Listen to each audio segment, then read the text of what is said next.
Good evening, everybody, and welcome to another episode of the Fantasy Wildcard Devy Show. I'm Phil. I'm joined, as always, by the fantastic Jack.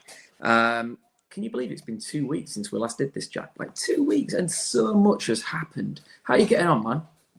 Yeah, I'm good. I'm really good. I feel like we always say loads has happened, but this week feels like even more that is the case. There has been some huge storylines in college football and some big Devy movements for some of our favourite players and some of our not so favourite players. So it's been a fun 2 weeks to watch. It's been a bit of a painful week from a Devy stock point of view, I would say. Yeah, without a doubt. And I really feel like it's a week that has, particularly this last week, has definitely thrown up more questions than answers. Like everything we thought we knew, like just seems to have been shaken and tossed up in the air. And we're now looking for where things fall and trying to make sense of it all. We may as well crack straight on, Jack, and look at some of the big news. Okay. And in that fair kind of news section, the first thing is the massive news coming out of Penn State. And that is that Coach James Franklin is out after 3 straight defeats. Obviously the whiteout loss backed up with the shocker against UCLA and Nico. And then finally a defeat to Northwestern this week was the final nail in the coffin for James Franklin. Tell us your immediate thoughts, initially from like the big kind of college football picture, but then for some of our Devy stars. Yeah, it's.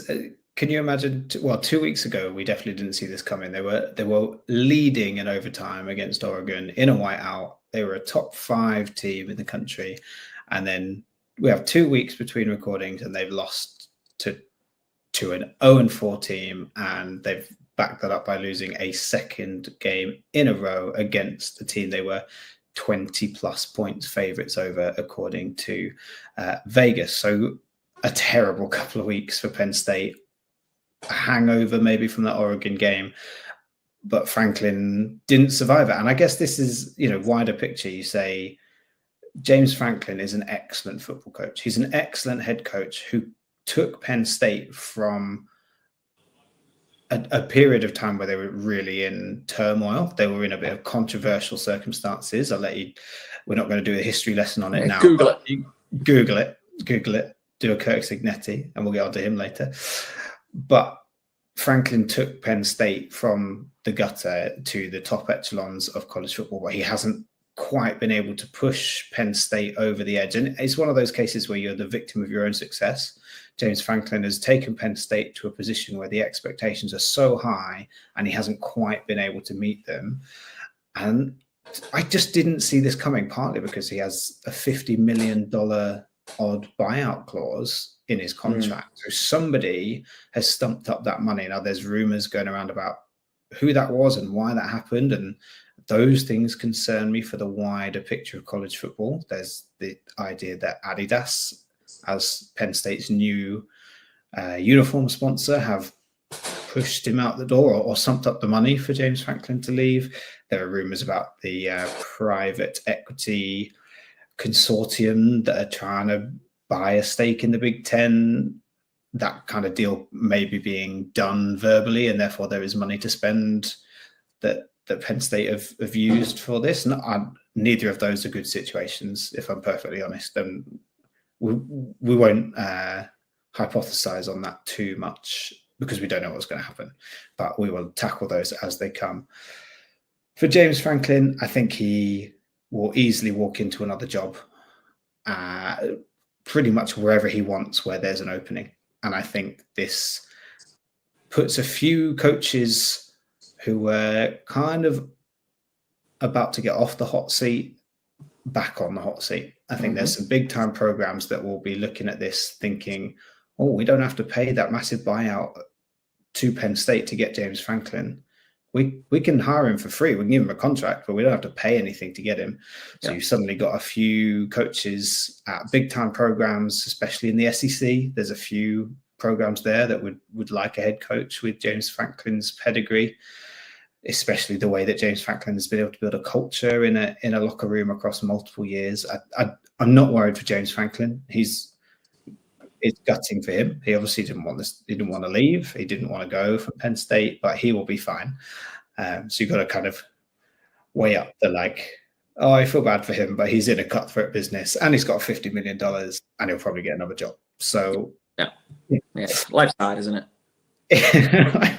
Life is very hard. I just can't imagine swapping places with that kind of employment. For a Devy perspective, it's a strange one because you've got, well, this is tied in with the bigger college football picture. There are decommitments almost immediately from the incoming class. The top running back potentially in the nation decommitted from Penn State on hearing of this news. Yeah.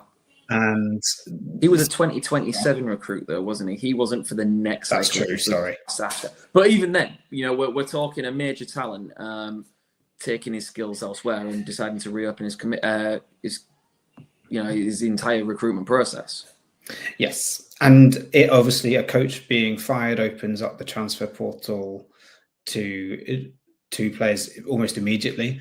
I think they've actually got to wait another few days until, I believe I'm not certain how many days they have to wait, but that portal is going to open. So we're going to find out more in the next week or so exactly what this means for your big time players. But our Devy stars at Penn State weren't performing. They haven't been performing this season. And so whether Franklin was going to go or not, there was already question marks around the likes of Nick Singleton, Katron Allen, Drew Aller, any of the wide receivers like Trevor Pena or Devontae Ross. None of them are performing particularly well, and that has obviously contributed to Penn State losing a couple of games, James Franklin losing his job. So I think James Franklin will make Devy stars where he goes. I think he will be able to recruit really well. He's shown that he can do that. I think there are going to be good players under his tutelage if he goes straight into college football. Yeah. He might take a year out and be an analyst. He might take a year out and do nothing. He'll be all right. But for those Penn State players, we already have question marks. So I don't think this changes too much. It just opens up a window of opportunity for them to transfer out somewhere else. So a big old question mark, basically. Yeah, and obviously while we're talking Penn State, let's just touch on the disappointing news for Drew Aller. So for those people just catching up, Drew Aller is a name that has long been on the tips of tongues in Devy circles. He was a high-profile recruit. This was his third year as a starter. It was really interesting towards the back end of last season when there was uncertainty about the incoming quarterback class, ultimately headlined by Cam Ward, because there was a lot of people saying, look, if Drew Aller comes out right now, he could be the first quarterback off the board. He could be the guy at the top of the tree. And after coming so agonizingly close, I mean, you've got to remember, James Franklin and that Penn State team were literally a drive away from the national championship game. Mm-hmm. And Drew Aller decided to take one more turn, try and run it back with his established running back core, and with some of those guys. They obviously lost Tyler Warren, but they did bring in wide receivers to support him this year.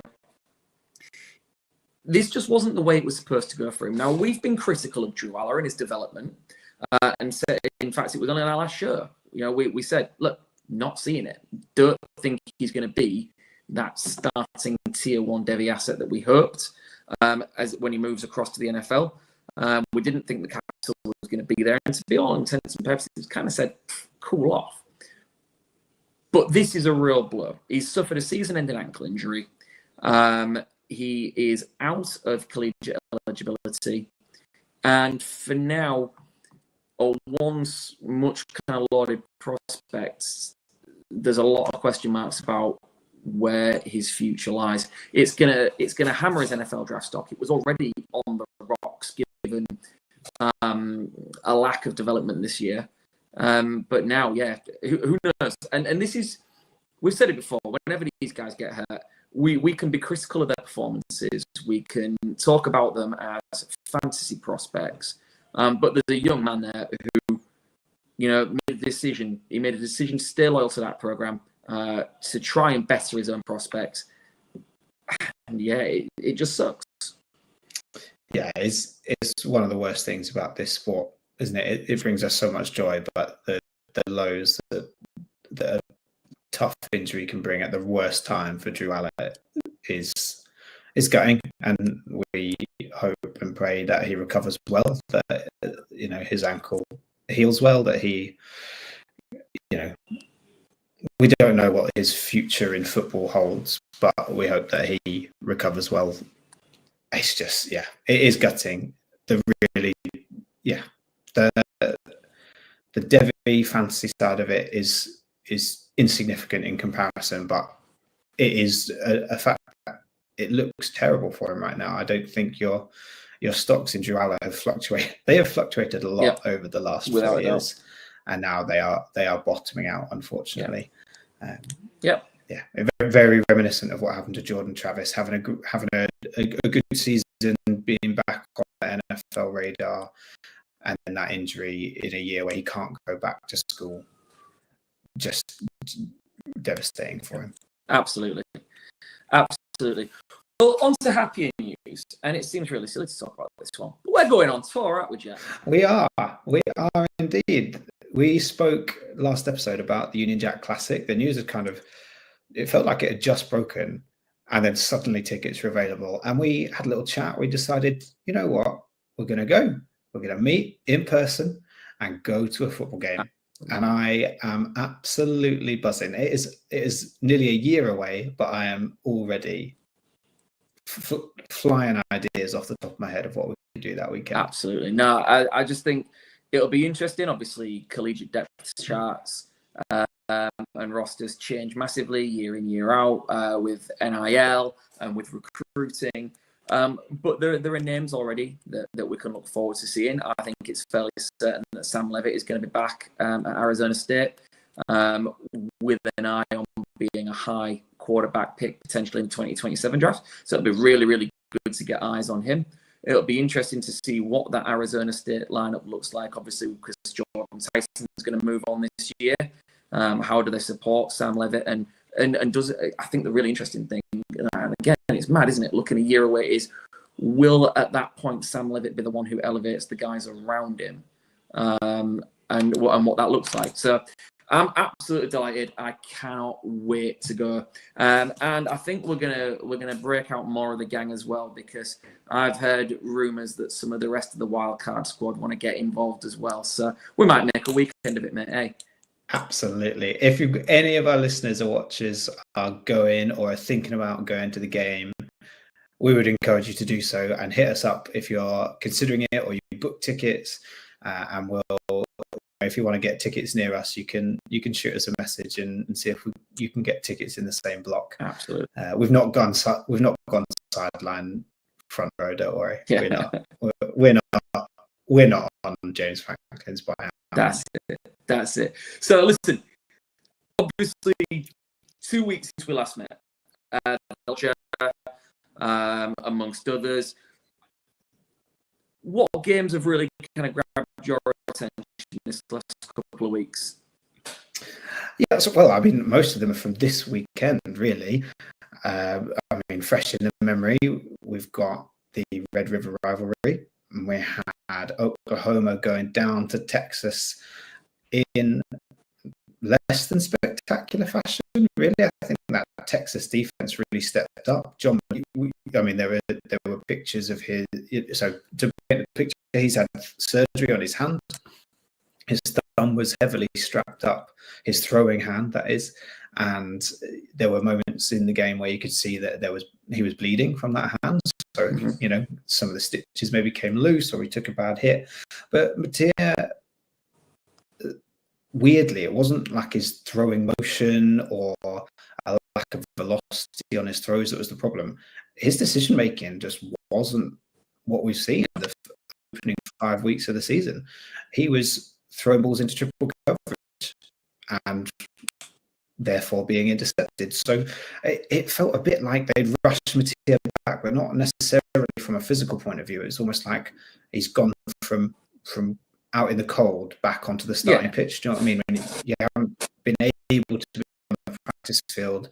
You haven't been able to get back into the routine of taking a little bit startled by what Texas's defense was throwing at him. But let's credit Texas's defense as well, because they have some very good players. They have a very good scheme in place there. It wasn't Matea's best day, and that meant our Devy receivers on Oklahoma, Dion Burks, didn't really get a look in. It wasn't a great day for Oklahoma. No, I agree. And it's interesting you say that, because I feel like, I mean, look, I like John Mateer. He's my guy, because that John Mateer has. He's an absolute gamer, and I think I said it on my when I did the hot seat with Max. I was like, with Mateer, you've kind of got to take the rough with the smooth, because he is single-handedly going to win you games. But equally, as we saw at the weekend, he is quite capable of taking that one chance too many and making some bad decisions.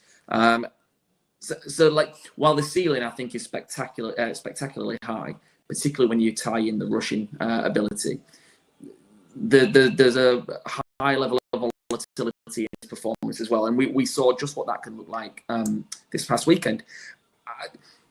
It kind of, when the news broke, so I wrote my piece for In Between last week, when it looked like he wasn't going to play at all, then all of a sudden you start to hear middle of the week, he's practicing. It looks like that he's gone from doubtful to probable to, and then all of a sudden there he is, and you think it was lining up for him to have a spectacular performance and batter down Texas and just add to that kind of folklore and that mystique of this gunslinger that's come from the FCS and has taken the college football by storm this year. That was a little bit good, it didn't happen, but he was visibly injured. Like, still, like, he has not fully recovered the Texas game. He wouldn't have been rushed back. I mean, you could see, like you said, the hand was bleeding. He was grimacing after throws, visibly in pain. And yeah, like, they play South Carolina this week, and you look at how South Carolina are performing, or not, as it happens. We'll talk more about that in a minute, perhaps, because I don't think Lenora Sellers is lighting it up by any stretch of the imagination at the moment, despite how talented he is. I just wonder, does John Mateer stay in the lineup? Do they actually say, right, we tried you for the Texas game, we really need you, bud. Actually have a couple more weeks to get yourself right. I think it's going to be interesting. John Mateer is the quarterback in this class for me that I think is going to get pushed to the moon and is going to ride the wave of forward momentum. And despite having eligibility, I think he's the one that we will definitely see in the draft right now. I just got that feeling in my gut. So the longer he sits out, the more that hurts his stock. So yeah, lots of questions going forward. I feel like we've got more questions than answers. We'll see what happens this week.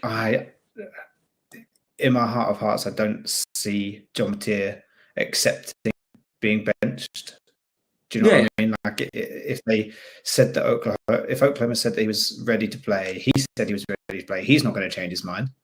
Do you know what I mean? He's a high level competitor. He's not going to say, yeah, sure, I'll take another week to recover. He's going to be straight onto this next game. So yeah, it'll be an interesting decision that Oklahoma have to make, and the schedule is tough from here on in for Oklahoma. So they're going to need him if they want to have a successful season. So yeah, I don't imagine he sits, but we'll see. We'll see. On the flip side, Texas got back to the basics of a good football team, hitting your best wide receivers. DeAndre Moore was healthy and caught a couple of passes in the end zone. Yeah. Good red zone threat. We had Ryan Wingo targeted properly for the first time maybe all season outside of some FCS studs, and Arch Manning looked fine. We don't want to make every show about Arch Manning, but he looked fine. He got back to the basics, and Trey Wisner was able to put up some statistics without really running the ball that well, I would say. Yeah, it's interesting, isn't it? Because I would go as far as to say, hold your horses, Devy fans. Like, he's not the saint we thought he was going to be yet, and that's been well documented. But I would go as far as to say the last two performances have shown a significant step forward for Arch. I thought the tape against Florida was good. Florida just rode the wave of momentum of Dallas Wilson's breakout. But yeah, he's processing a little bit better. It almost feels like things have just started to slow down for him a touch. And the shoots of life there, we knew they'd come eventually. And like I say, it is still way too early. If you built a side in the hope that he was going to be the saviour in 2026, unlucky. That's all right. You can have the 101 for 2026 and 2027. It's fine. Yeah, exactly. No, I just feel like the signs of progress are there, and it's not all doom and gloom as a lot of mainstream outlets would still have you believe. Yeah, I think so. Watch this space for his continued development and growth. We just want to see it at a bit more of an accelerated pace. That's it. So for the second week, right, in the kind of big games, can we talk about Alabama? Well, we can't, but you can. I'll make it quick, right, because the games are coming thick and fast on the SEC slate at the minute. But this one was a nervy one. This was one where Alabama were going against arguably one of the most impressive running backs in the country at the moment, in Ahmad Hardy. And Alabama's run defense, I was really, really impressed in how they shut him down. But it's not about the defense, okay? It's about the Alabama offense, and another opportunity to mention Ty Simpson, because Ty Simpson is arguably up there with the best quarterbacks in the country right now in terms of current performance. He is cerebral, and the way he's commanding the offense, the freedom he's been given to make calls at the line. There's a level of trust that you can see DeBoer and Ryan Grubb have in Ty Simpson already in the infancy of his kind of starting career that was never there with Jalen Milroe. He's been given the freedom to make calls, to take chances. The huge fourth down play to Lottie Brooks. Okay, that guy again as a freshman that's breaking out. We told you we would. It just screams like high level kind of mental processing from Ty Simpson, and it's phenomenal. He's playing at a lights out level at the moment. Now, again, if you're thinking, well, there he is, there's our 2026 quarterback, it won't happen. It just won't, because going back to that old adage that we talk about all the time at the moment, time on task, he will stay and do another year. I'm almost certain of it. To get that experience, to get those game reps, to get the kind of the win metrics, everything you need to go into the NFL as an established player, because he's only started 6 games. So yeah, it's not happening anytime soon, but my God, Alabama fans can enjoy it. Yeah, well, also he's building something for the future there with DeBoer. There's no reason to rush out of that situation for Ty Simpson. Like you say, we've seen quarterbacks go to the league with limited starting experience, and it hasn't gone well for any of them now, really. Yeah. I can't think of a quarterback that's had 1 or 1.5 seasons worth of starting in college and gone on to be a success for your fantasy team, especially long term. So I think it's a good thing for Ty Simpson. I think it's a buy low window for him, or most likely, if you're in a Devy league that's 4 years or less young, this is your opportunity to try and get a couple more second round Devy picks next season and pick him up, because he's probably not owned anywhere. But I think this is a real buy low opportunity on a quarterback, the kind of buy a low quarterback that you and I are always after. Absolutely. And look, he's helped massively by an outstanding range of wide receivers. I've written about them this week and referred to them as like a basketball team, like a basketball starting five. Each player does a different role and does it incredibly well. And you're starting to see guys that are probably sat on your Devy rosters, and you were kind of wondering, it's been a while since Alabama really had that kind of breakout wide receiver. Jameson Williams was the last one to go into the league and really tear it up. Obviously, Smith and Waddle have both done incredibly well, but they were expected to. But we've had the misses in recent years. We've had the kind of lean years where, was it Isaiah Bond? Okay, was it a load of guys that have come in and gone again, and they're still doing all right at a collegiate level at other schools, but they've not been that Devy hammer blow. But right now, obviously, we all know about Ryan Williams. We've spoken about him at length. But Jeremy Bernard, is doing. He's that kind of move piece in the offense that can play inside-outside flexibility. You've got Lottie Brooks, who is smashing. Smashing now. Wide receiver zero metrics. There's year 1-0 kind of things that campus can talk about.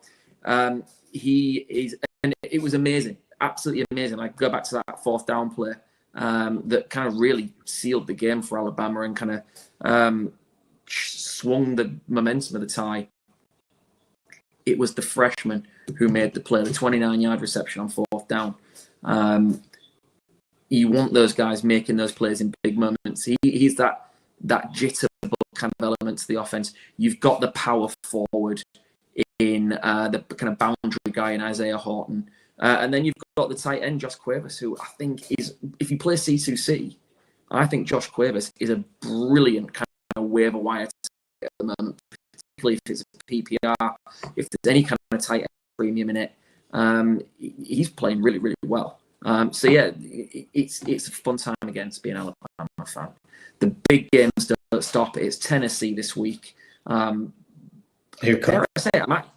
more confident about this one against Tennessee than I was about the Missouri game. I think you should be. I think certainly offensively, Tennessee's defense is leaky so I think there's a potential to exploit it really, really well. Absolutely. So from big games and big, there's a couple of individual performances we want to shout out. And we've picked two. And obviously, in 2 weeks of college football, there's loads of guys who stand out. But there's a couple of people who deserve, or we think at least at the moment, deserve a bit of a special shout out. I want to start with the Washington QB, DeMond Williams. Okay. And the demon part of his name absolutely stood out last weekend. All right, so DeMond Williams last weekend became the 16th player in FBS history to throw for at least 400 yards and rush for at least 100 yards in the same game. All right, so for context, the last time that was done, all right, and I cannot claim this to be my own, I found this research elsewhere. The last Big Ten quarterback to achieve the same feat was Northwestern's Zach Kustek in 2001. DeMond Williams wasn't even born the last time that happened. Look, we've known about him. We've talked about him as a CFF and C2C asset, but he is storming up Devy rankings right now. And rightly so. His processing, touch, the rushing ability alone just makes him such a valuable asset. And I kind of get the feeling there's only so long you can box score scout and, open ESPN and read about his size, his weight, and go, yeah, he's not going to make it. Eventually, you just got to watch the tape and look at what he's putting out there and go, yeah, this kid's the real deal. And obviously, don't like taking quarterbacks high. If you want him next year, you might have to, if he's not already gone in your Devy League drafts. Yeah. Unfortunately for us, we're in leagues with George, so any Washington quarterback, he's absolutely snapped up. Yeah, DeMond Williams, it's so much fun to watch. The Washington duo of Williams and Boston is electric, really enjoyable, really fun offense. Not great defense, so it's quite a nice one. You get to see quite a lot of them. Whether he like you say, the two big hits on him are not tape related. They are his height and his weight. Now, his weight is not a problem unless he gets injured, to which point he hasn't. He's played all of last season without any major injuries. He's protected well at Washington. We can't speak for the future and what that might look like in the NFL, but you can't knock him for that right now. His height is the thing that concerns me in terms of projecting to the NFL and how he's going to be able to see the whole field when all the guys trying to get to him are bigger and faster and more athletic than the college players he's going up against. And also, how is he going to progress through like an NFL playbook style read of not just looking for Boston, because he is not a one lock guy. Damon Williams is a good processor, but the difference between doing that at college, when you know that you have a guy like Denzel Boston, who even if he's covered can get himself open, to the NFL where the cornerbacks are stickier, they are more physical, and they're allowed to get away with a bit more. That's my concern at the moment. Yeah, understood. Damon Williams going to the NFL, and he can't do anything about that either. So there's no point in worrying, to be honest.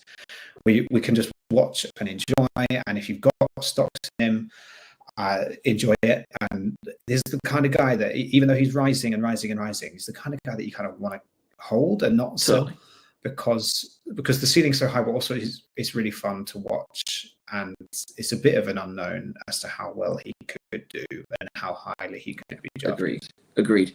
So from a kind of pocket rocket quarterback to a big outside boundary receiver.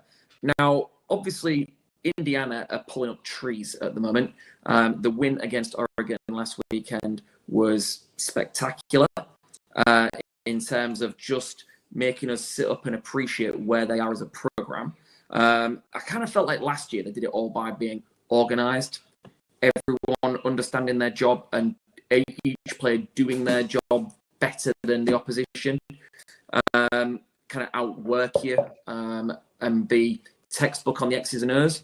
This year, with the transfer of Fernando Mendoza, it's allowing the stars to show themselves off a bit. So I just wanted to touch on wide receiver Elijah Surratt, who is coming off back-to-back huge receiving performances. So in week 7, he had 156 yards. Week 6, 156 yards and a touchdown on 7 receptions against Iowa. And then he followed that up last week with 121 yards against Oregon. And the touchdown that basically sealed the game. He got the 8-yard score, capping a 12-play drive that basically chewed about 6 minutes of clock in the fourth quarter. It put them ahead and won them the game. It was an absolute game sealer. I actually really like Omar Cooper at Indiana. I think he looks like a really interesting prospect that I would love to get into more. But right now, you can see Mendoza trusts Surratt. And if there's a play to be made, Surratt is the guy who that entire program trusts to go and make it. And those clutch difference makers will always make a difference. I get the feeling he could be that clutch possession, short to intermediate guy at the next level. I do have concerns about the speed, but I saw a comp, and you know I don't like comps, but this one really intrigued me. And before people go absolutely mental and say that, I feel you've lost it, mate, hear me out. This is about them as a college prospect and not about what the comp has turned into in the NFL. But as a collegiate prospect, the comp that I've seen and I really quite like is Nico Collins. If you think to what Nico Collins was like at Michigan, there are similarities in how they win and how they play. And he's maybe slightly less explosive than Nico Collins was, but I'd say that he's slightly more developed as a route runner. And there's a role for him at the next level. And I've actually written, the Baltimore Ravens are linked with wide receivers every year, right? But he, to me, with his size from the boundary, but with his precision in his route running, is the perfect type of guy to play in the Ravens offense. Because when Lamar pulls the ball and scrambles and routes need extending and you kind of have got to just do that little bit extra, it's one of the reasons Isaiah Likely does so well. And I know Isaiah Likely is a tight end, but it's that similar ability in that short to intermediate area to extend a route, to do something different. I can see him like being the kind of guy who can find the soft spots in zones and really be a difference maker. Arizona do similar things with Kyler. Like, you know, and having Surratt do that would allow Marv to be Marv. I could see him being a good Cardinal. There's definitely a role for him. I'm just not sure what the ceiling is fantasy-wise, but I really like the player. Yeah, he's. It feels like Surratt has been around for ages in terms of a Devy prospect, but that's absolutely not the case. He had like a breakout season with JMU and then transferred to Indiana. We got really excited for him last season, and he was good. But Indiana, like you say, last season Indiana won by performing better each and every week, rather than kind of letting loose and maybe playing having their own game plan and establishing their identity on the opposition. This season, Surratt has been a big part of Indiana being able to do that. Obviously, you talk about the trust that he's built up with Mendoza, his strength with the ball in hand, his nous, his route running nous is really good. He knows where to break off a route early, and that's the kind of connection you need with the quarterback. The quarterback knows what your tendency is going to be. If you know that you're being leveraged inside and your quarterback sees it too, you can work together to instinctively manipulate that leverage. And that's the kind of thing that Elijah Surratt is really good at. And obviously it looks good when your quarterback is also on the same page. It looks dreadful when you've got that nous and your quarterback has seen something different and you're responsible for him throwing a pick. But yes, so that's a really interesting prospect. Omar Cooper, yeah, I love that you mentioned him. He's someone who's on a few of my C2C rosters as he's kind of breaking out. Campus to Canton is like the only place that we can pick players up as they break out mid-season, so that's why we kind of mention it so often. But he's certainly someone to keep an eye on for your Devy drafts next season. Elijah Surratt is almost certainly available in all of your leagues. He will be in your depleted rookie drafts because he hasn't been flashy enough, as we said, at JMU, and or maybe unproven at JMU and not flashy enough in his first season at Indiana. So certainly one to put a star next to on your watch list. One final thing from me on Omar Cooper. I was absolutely delighted to be able to pick him up off waivers in our Wildcard Devy C2C league. If you want him, pay me. Right, to the main order of business. We checked in last time on your favourite Devy quarterbacks. We wanted to kind of update you on the running back landscape. And I'll be honest with you, it's not all doom and gloom. But right now, I am seriously hoping you listened to us last year and got as many of those 2025 running backs as possible, because all of a sudden it doesn't look as deep. And yeah, let's dive in. We've got guys we want to talk about, names that you'll want to check in on. So we'll run you through the list. And I suppose the only place to start is there is one guy who stands head and shoulders above the rest, and that's Jeremiah Love at Notre Dame.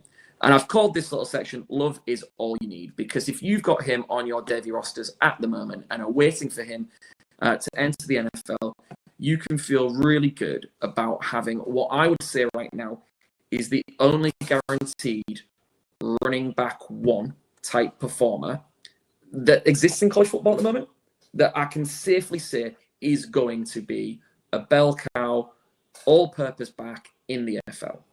The rest of the guys, there's a lot of question marks, there's bit parts, there's roles. So Love is all you need. If you have got Jeremiah Love on your roster, things are looking really, really good. So far on the season, 100 carries, 530 yards. Nice, easy maths with round numbers. 5.3 yards a carry. 8 touchdowns on the ground. 8 receptions for 77 yards. So the actual kind of passing work has scaled back slightly from where he was this time last year. However, 77 yards off 8 carries, he's very healthy indeed. And he also has a touchdown through the air as well. Like I said, he is a blue chip running back prospect. Head and shoulders above anybody else in certainly this draft class, but I think in the Devy sphere at the moment as well. If you have him, you are looking good. For me right now, with some of the insecurities around quarterback, if you're checking into this as a dynasty player, I think I'm leaning towards him being my 101 at the moment as the only real star in the class at the moment. Maybe with one of the wide receivers in Jordan Tyson.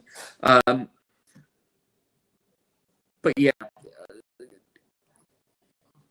he's the man. And to think after week 1, we were worried about, was he okay? Yeah, he's fine. And then some. Yeah, he is absolutely fine. I think this is our mid-season check-in, so there is still a good chunk of the season to go. And with a lot of the players that we're kind of hopeful for, we're hoping they also make the playoffs and we see them in the postseason. So we're hoping to see there's room for these guys to grow. But Jeremiah Love is the only guy, like you say, who has kind of stuck his flag in the ground. He's done all the work he needs to do. We're not worried about him. His talent is there. His progression has been great to see. His physicality after an injury at the end of last season not gone away. Speed doesn't seem to be affected either. It's wheels up for Jeremiah Love, and all credit to you, Phil, because I was more cautious on Jeremiah Love than you. I wasn't totally convinced by his frame and his size and his speed, but I've been proven wrong, and that is absolutely fine. But sometimes we get it wrong. Totally. So moving on to the next guy. The next guy we want to talk about is, again, weird, bit of a my guy, but I feel like he was only a my guy because there's no doubt about the talent. Okay, we want to talk about Justice Haynes. The reason I was so high on Justice Haynes was because he was recruited by Alabama, and I was desperate for him to be a star at Alabama. It didn't really work out that way, inexplicably, when you look at what he's doing now at Michigan.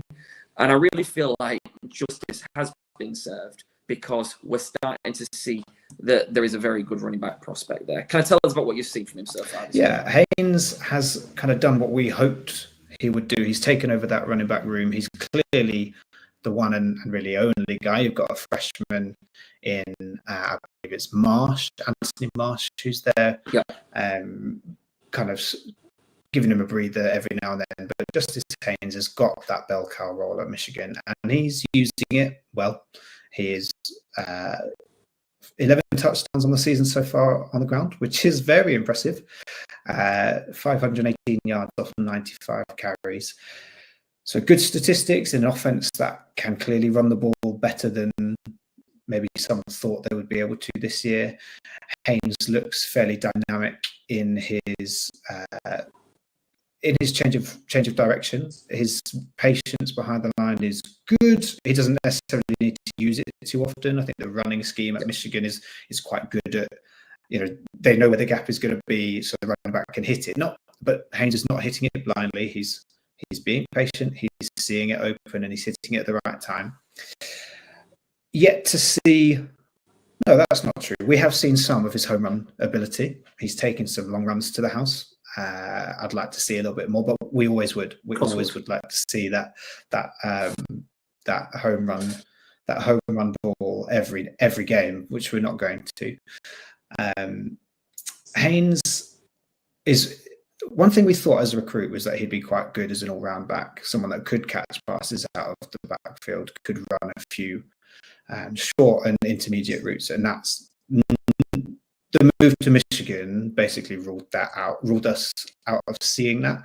You and I were chatting before, and that Haynes hasn't really been a factor in the receiving game, which for your PPR leagues isn't ideal.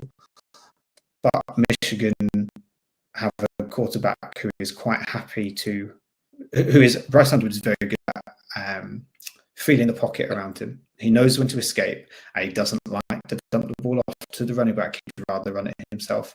So there's not much dump off work. So you don't even get those like stat padding receptions for Justice Haynes. It doesn't mean he can't do it, but we're not seeing lots of it. The efficiency for Haynes is what is probably the best thing that we're seeing. He's not dipped under 5 yards per carry as an average across this season, and only once has he dropped below like 6.2, and that was in a game where I think that was in the opening game of the season where Michigan was steamrolling. So I'm really impressed with the consistency and the efficiency that Haynes is showing us, and I guess this is kind of a bit of the prospect that we hoped we'd see. Definitely without a doubt. And I kind of feel like, again, you never know what these guys are going to do, and NIL makes it so much more of a conundrum. I feel like this is the year for him. I think he can go into the NFL draft in 2026 if he wanted to, the way he's performing at the moment, and be around 3 back. So yeah, it's wheels up for him. That's just his hands.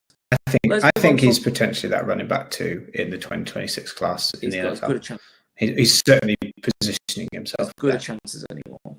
Let's move on and talk Jonah Coleman, because this is a guy who started the year like he'd been shot out of a cannon. He runs that way and has put up some monster stats.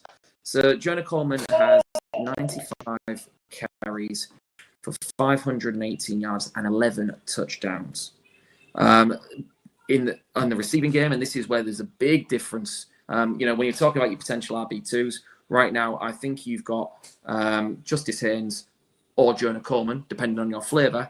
The one thing that Jonah Coleman has at the moment is he has the bevy of receiving work as well. He's got 20 receptions for 243 yards and a touchdown in the air.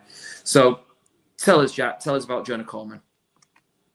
Yeah, well, first of all, just a quick correction. I read off Jonah Coleman's stats for Justice Haynes. So I obviously already think that Jonah Coleman's statistics are great. To update, Justice Haynes, 95 carries, 705 yards, 8 touchdowns. So really impressive work on the ground, nothing in the air. Jonah Coleman has been, I feel like he's come out of nowhere this season. Like you say, he exploded onto the scene as the complementary piece that allowed Denzel Boston and Damon Williams to be as expansive as they have been in the passing game. Coleman has been, not just a safety blanket. He's been someone who has been able to run really clever designed receiving routes. He does run them, but he is also receiving. He has been used in quite a deceptive way by Washington, which I really like. When you see in the NFL some of these like late shovel pass screens. He's putting a few of those on tape, and he's got a good shift. It's a good lateral speed, good lateral agility. He can make a defender miss as well as going through them. So Jonah Coleman wasn't really on my radar before this season, and I think I'm going to regret that, because this is one of those running backs where the talent matches with some really good college production, and I'm always touting college production. I think this is where talent and great college production meet into a really good Devy prospect. Whether this is enough of a body of work for him to convince NFL teams they should take an early day 2 shot on him is a different question. I compare him to someone like Trevion Henderson, who Trevion Henderson had a few injuries, but he still had a bigger body of work to kind of warrant early day 2 draft capital. Jonah Coleman maybe doesn't yet. So yeah, we'll see how he does for the rest of the season, but a really encouraging first half of the season, certainly production-wise. Cool, absolutely. So we've got 2 more 2026 guys we want to talk about. Then we'll dive a little bit deeper into the Devy landscape of some of the underclassmen. I would like to ask the question again, because I'm confused now. Okay? What the heck do we do with Nicholas Singleton? Look, for those of us, or for those of you watchers, listeners who are new to the show, all right, I hate Nick Singleton. No, I don't, honestly. The backstory there is when Nick Singleton stepped into Penn State as a freshman and was immediately crowned the next Bijan before he'd done absolutely anything, I just asked people to pump the brakes until we saw more. I was then quick to kick him at every opportunity when we didn't see the development as quickly as we'd liked. I also ate humble pie and acknowledged his significant development last season, where he seemed to play significantly better as a junior. However, we've talked Penn State a lot tonight. Amongst all the problems they've had in recent weeks, Nick Singleton has gone and slipped to a level of inefficiency in his rushing, which we have to admit is concerning. Yeah, it is concerning because after all the progression he made last year with obviously his efficiency, but also his vision and his patience and his lack of running into his own teammates, if you can call that a talent, I think that's just common sense. We saw so much progression, and this year we're not seeing those things. What we're almost exclusively seeing a lack of efficiency in his running, which is concerning in terms of his contact balance. That when he's hit, he's going down, so his yards after contact aren't there for him. The holes aren't being opened up as well for him, or is he not hitting the right holes, or is he not being quite patient enough? We've touched on Penn State's offense. They're a bit of a mess. So this is not in isolation. It's not just that Nick Singleton is not playing very well. There is a bigger picture with how they are performing. But it is concerning.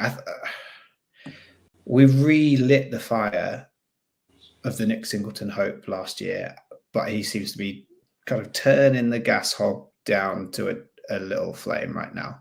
He's not boiling. He's simmering. Yeah, and again, look, people seem to like the athleticism and live in this hope that if he gets to the NFL, he can develop there, and we have seen it happen. I think right now, like where I'm at, is I can acknowledge the development we saw. Given the questions that I still think exist, if I own him in Devy, which I don't, surprise. I think I'm cool selling him.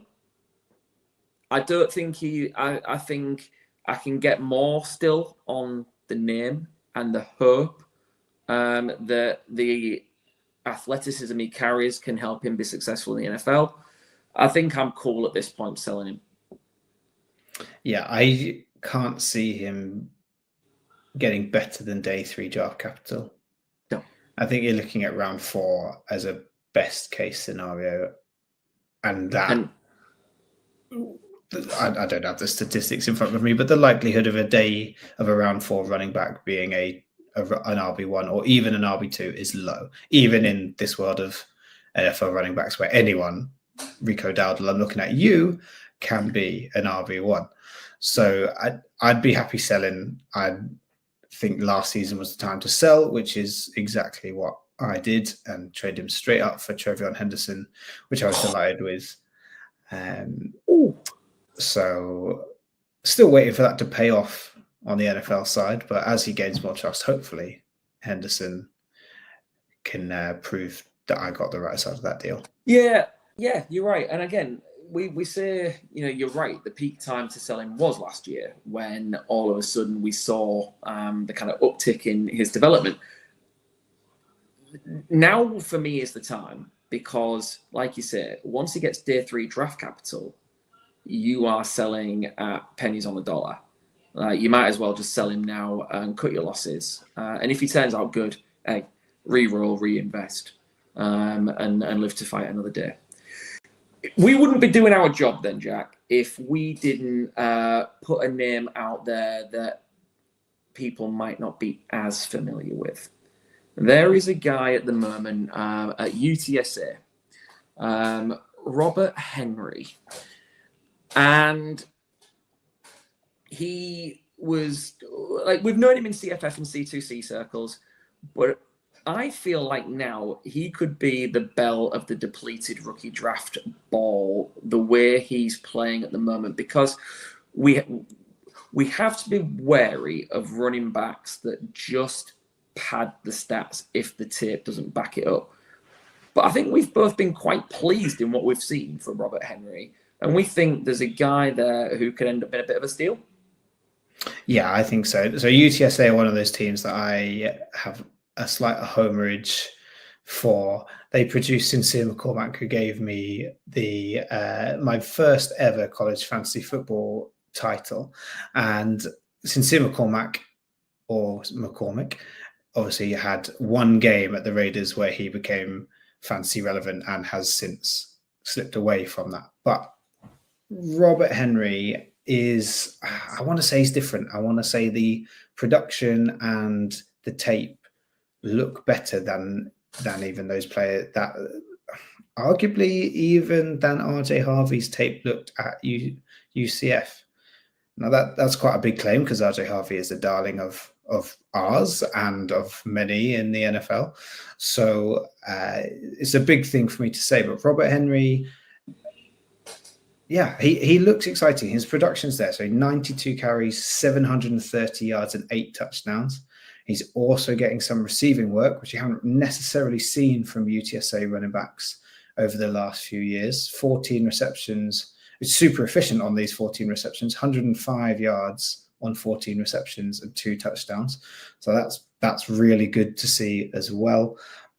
UTSA are a middling team at the moment. They have been known as a run and shoot offense, but Robert Henry is kind of picking up the slack for a passing attack that's not really firing on all cylinders. Yeah. And he's making himself the main guy there.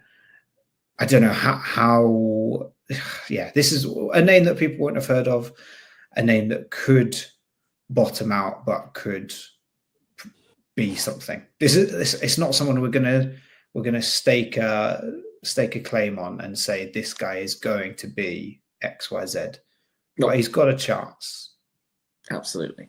And right now, like I said, if you're the depleted rookie drafts are really strange, aren't they? There'll be a star who falls through the cracks, but then there'll also be guys where you sat with that kind of 3rd round pick and you go, where's this going? Where am I going to spend this? What am I really doing with this? Why didn't I package it in a deal earlier and not have to worry about this?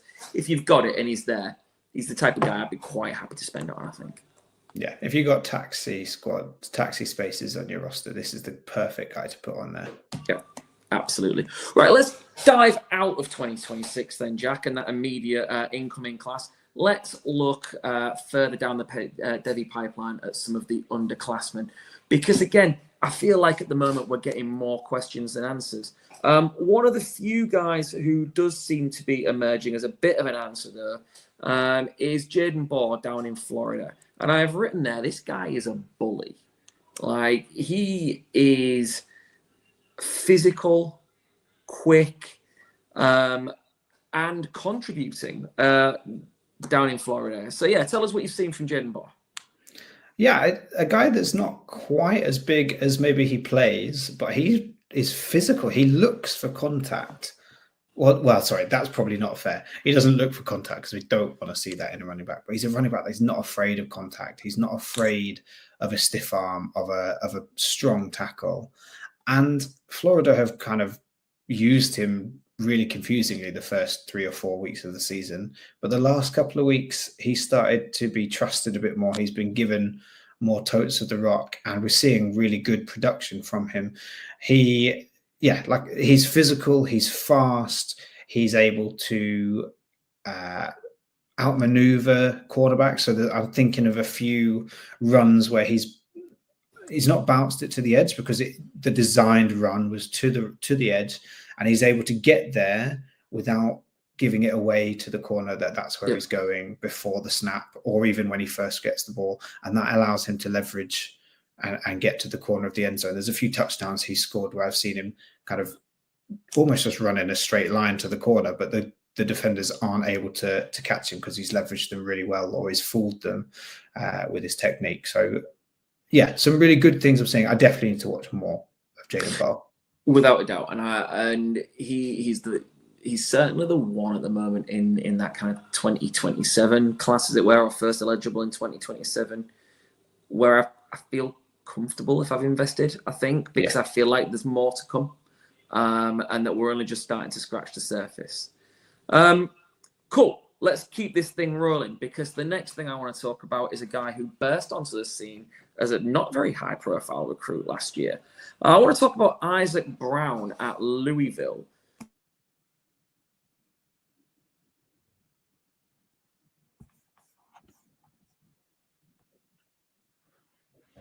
Phil may have gone there. So Isaac Brown at Louisville, burst on the scene, has had some injury concerns in 2025, has 46 carries, 334 yards, and 3 touchdowns in a Louisville offense that aren't playing particularly well.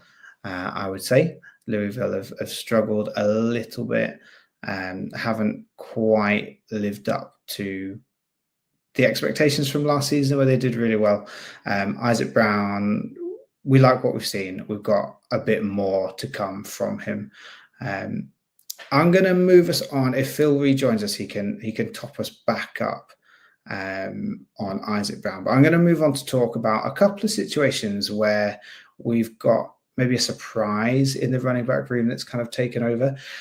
So we're going to start, of course, at Ohio State, where we expected James Peoples to be the RB1.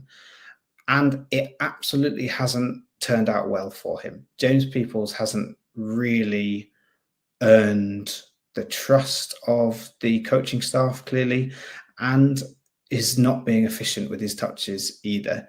He is struggling to deceive an offense, a defense. Sorry, defenses are able to read when James Peoples on the ball. It's going to be an inside run. It's going to go for 2 yards, and that's about it.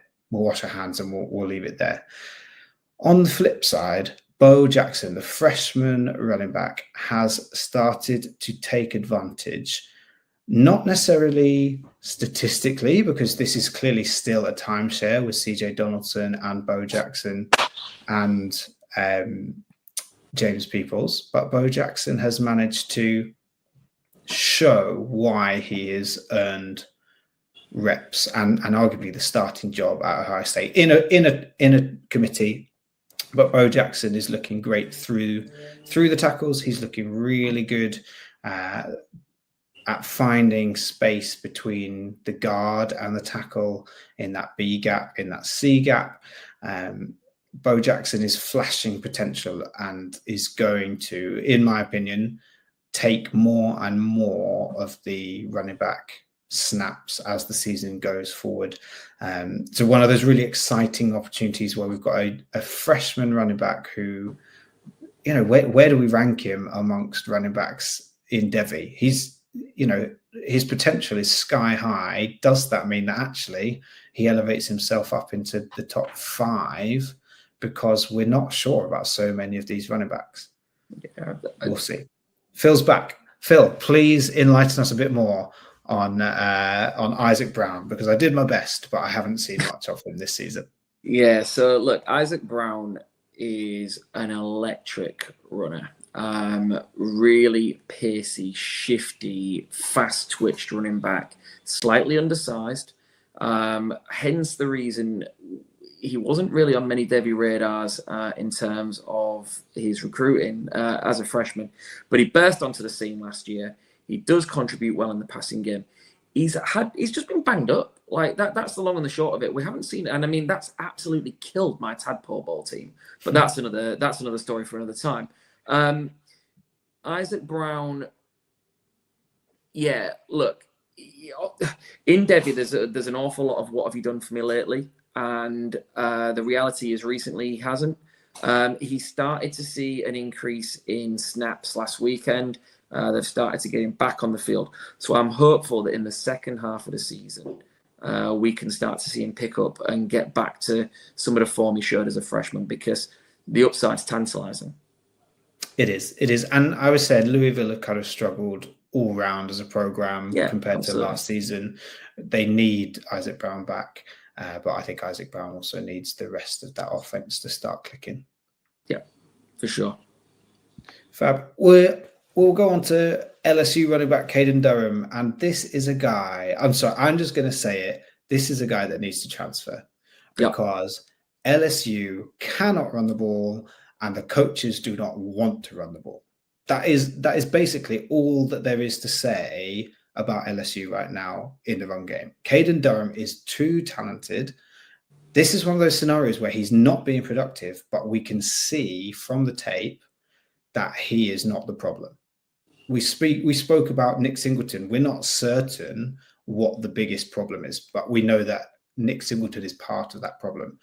I don't believe that Caden Durham is part of the problem at LSU. I don't think he's part of the problem in his lack of production. I think LSU, the offensive line cannot open lanes, and the offensive coordinator, Brian Kelly, whoever it is, they don't want to run the ball. They're putting their entire fate on Nussmeier's shoulders, and that is to the detriment of the team and to the detriment of Garrett Nussmeier, and obviously to Caden Durham as well.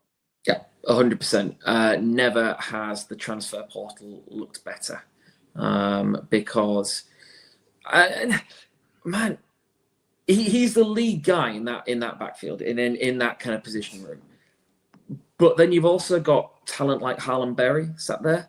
Harlan Berry hasn't looked good, but in the limited exposure he's had so far, but is that a product of LSU's inability to look after their running backs and to showcase their running backs? I would want out as well. I would absolutely want out as well. And again, this you're right. You said it perfectly. I can't add anything else. This is a guy who needs to transfer. And I'm worried about LSU's offensive recruiting now. Brian Kelly is losing recruits, losing top-end recruits, rather than stealing them at the end of commitment cycles. Do you know what I mean? Garrett Nussmeier's going to leave. Do you want to go there? Do you believe that Brian Kelly is, a 5-year, 6-year guy at LSU, or is he gone quicker than that and you don't want to tie your future to it? I'm really not sold on the Brian Kelly experience at LSU. Nah, and again, when the wide receiver, goodness me, his name escapes me, high-profile recruit in this recruiting cycle, went to Tennessee, flipped his recruitment from LSU to Tennessee. Tristan Keys, of course. We had this exact conversation last time he came up. Yeah, I upset a lot of LSU fans on Twitter when I simply asked the question, what's going on? Why can't you keep these high-profile recruits? We haven't got a problem. It's absolutely fine. Yeah, I really upset a lot of LSU fans. It was quite fun, to be honest. I don't mean to upset people, but yeah. No, well, think about how angry they're going to be at Brian Kelly if it doesn't go their way. Yeah, and I just had one guy say, yeah, well, don't worry, because we're going to take Keelan Russell from you guys. And I was just like, yeah, all right, okay. Okay, if Keelan Russell goes to LSU, he's making a mistake, and Alabama are clearly fine because they're letting him go. Absolutely. Right, our last, we touched on Ohio State and if Bo Jackson is good enough, they're old enough. Phil, will you fill us in on what's happening in our other scenario that fits this category over at Georgia? Absolutely. So this one kind of hurts me, but that's only because I have an awful lot of Nate Frazier shares. And right now, the emergence of freshman running back Chauncey Bowens, who we actually spoke about on our last show after his breakout performance against Alabama, he backed that up the following week with another big performance against Kentucky. And despite going relatively missing last week in the Auburn game, he's looked really, really good. And given, in spite of Nate Frazier's talent, Nate Frazier has struggled to keep hold of the football. He's got a bit of a case of the dropsies at the moment, which has certainly put him in the doghouse. Sorry, no pun intended. And Chauncey Bowens is looking after the ball better, been efficient in his carries, and looks like an exciting running back prospect. And again, you know, in terms of Devy outlooks, you've got to be concerned, albeit like perhaps short term, but right now you've got to worry about Nate Frazier's projections because Chauncey Bowen, rightly, if you're a Georgia coach or a fan, is taking snaps from Nate Frazier. They kind of seem like they're going to end up in a committee because you've got Bo Walker there as well, another freshman who made a lot of noise in the summer, who are going to cannibalize each other's touches through the kind of tail end of this season. And whilst that might be good for Georgia as a football team, it is not what you need for your Devy shares in any of these running backs. You want one guy to take the lead. I certainly would love it to be Nate Frazier because I have so much exposure. We just have to wait and see what happens. Yeah, we'll see what happens. I think Nate Frazier is still getting a decent enough chunk of the carries. Georgia do traditionally love a share of they don't love to rely on one running back. But Chauncey Bowens kind of came out of nowhere. We didn't see this being the guy that was going to threaten. So, yeah, great for Chauncey Bowens. Really want to keep an eye on. I'm not convinced yet. Definitely still need to keep an eye on how his usage goes. We've had flashes in the pan before. I don't think I'm not too worried about Nate Frazier as long as he can hold on to the ball. If he can eliminate the fumbles, I think we're okay, which is obviously a big thing. Fumbles turn games. But he's on three for the season. I don't believe he has fumbled since we last recorded. So, he's gone 2 weeks without a fumble. I'll take that. We said he couldn't really afford any more this season. So he's proven us right so far. That's it. So whilst the internet seemingly just decided to turn off in Hull momentarily, you talked Bo Jackson. Did you touch on what that means for James Peoples? I did. I spoke about how James Peoples, when he's on the field, it is a dead giveaway to the defense that he's going to run it inside and it's going to go for 2 yards and we'll shake hands at that. Yeah. He is super inefficient. He is super predictable. He's not being given much variety in his running routes whatsoever.